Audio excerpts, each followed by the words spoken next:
الدقيقة 23 من الشوط الأول.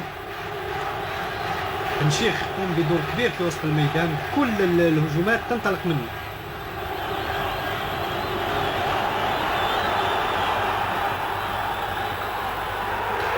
هدف روعة من باشي، هدف من باشي بعد هذه اللقطات الكبيرة والرائعة في الدقيقة 24 يسجل باشي، وسنشاهده مرة ثانية وثالثة.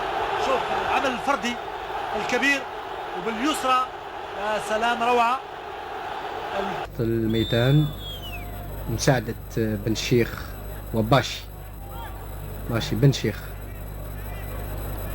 كانش لاعب يعني بدون حراسة. بطروني حاول يراوغ، بطروني فتحة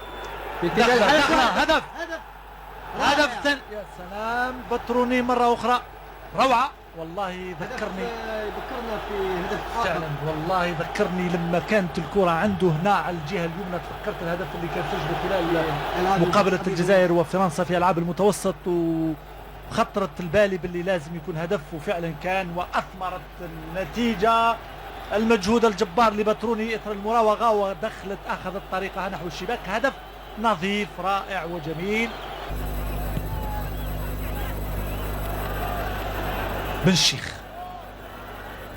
بن الشيخ فتحة نتاعو طويلة.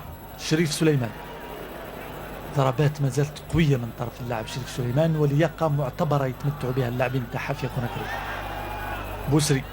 بوسري لمن؟ بطروني من هناك الآن. بطروني في الانطلاقة نتاعو، صاحبه قدامه. بطروني يتوخر كثير، بطروني ويسجل روعة.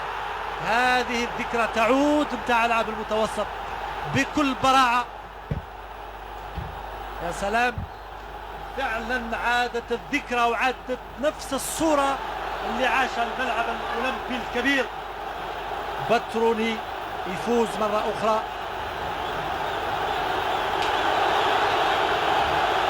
فعلا الكرة المقابلة ماشية للوقت الإضافي نتاعها، وكانت هربة موفقة ويهتز الملعب،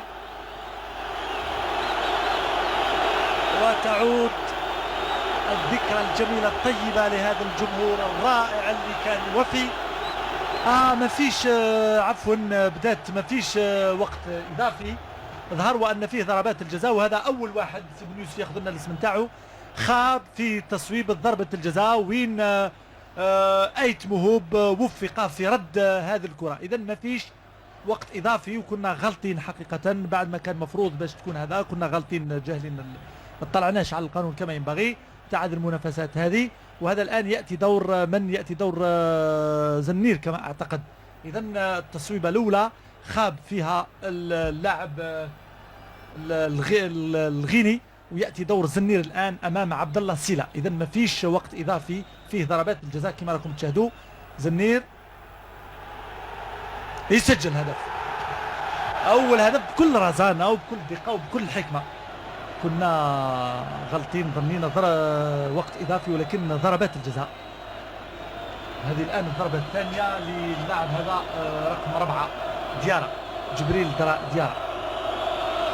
لو كان يزيد أيت مهوب يوفق في رد ضربة كما هذه، ضاعت ضربة الثانية، ضاعت من جانب فريق غينيا.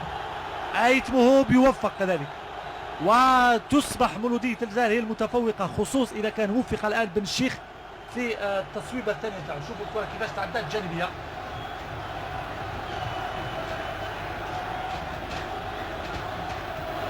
يأتي الآن دور بن الشيخ في التصويب، نشوف واش يعمل بن الشيخ. قوة يظهر لي، يسجل الهدف الثاني. 2-0 لصالح مولودية الجزائر. الآن 2 ضربة حقيقي. كي نشوف الجزاء مرسيلي سير روعة. باشتا ثالثة يوفق فيها باشتا. شوفوا الإعادة، عندهم هدف واحد، سواء خبرته وتجربته أو في عمره ما يسجلها. مولودية الجزائر سجلت 3 ضربات، وهكذا تكرة مولودية باس في النظيف. هذا الاحتفال الشعبي الكبير نظن يكون وقت اضافي، وش رايك؟ احنا اجراءات اتخذتها اخيرا الكونفدراليه، اعتقد انه كان فيه وقت اضافي، وكما نقولوا خير البر عاجله. الكره الجزائريه واللي هي كاس الكره الافريقيه في هذا الاحتفال كان انتصار كما شاهدناه من السيزون الجزائريين حتى هذا سجلت 3 ضربات، وهكذا كرة مولودية باس في النظيف هذا الاحتفال الشعبي الكبير نظن يكون وقت اضافي، وش رايك؟ احنا اجراءات اتخذتها اخيرا الكونفدراليه، اعتقد انه كان فيه وقت اضافي، وكما نقولوا خير البر عاجله.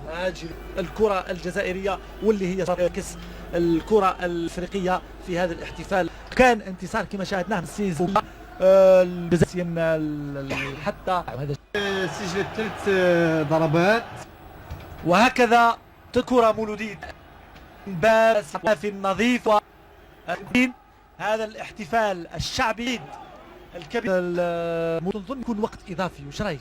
احنا اجراءات اتخذتها اخيرا الكونفدراليه، اعتقد انه كان فيه وقت اضافي، وكما نقولوا خير البر عاجله. الكرة الجزائرية واللي هي كاس الكرة الافريقيه في هذا الاحتفال كان انتصار كما شاهدناه من السيزون الجزائريين حتى هذا الاحتفال الشعبي الكبير نظن يكون وقت اضافي، وش رايك؟ احنا اجراءات اتخذتها اخيرا الكونفدراليه، اعتقد انه كان فيه وقت اضافي.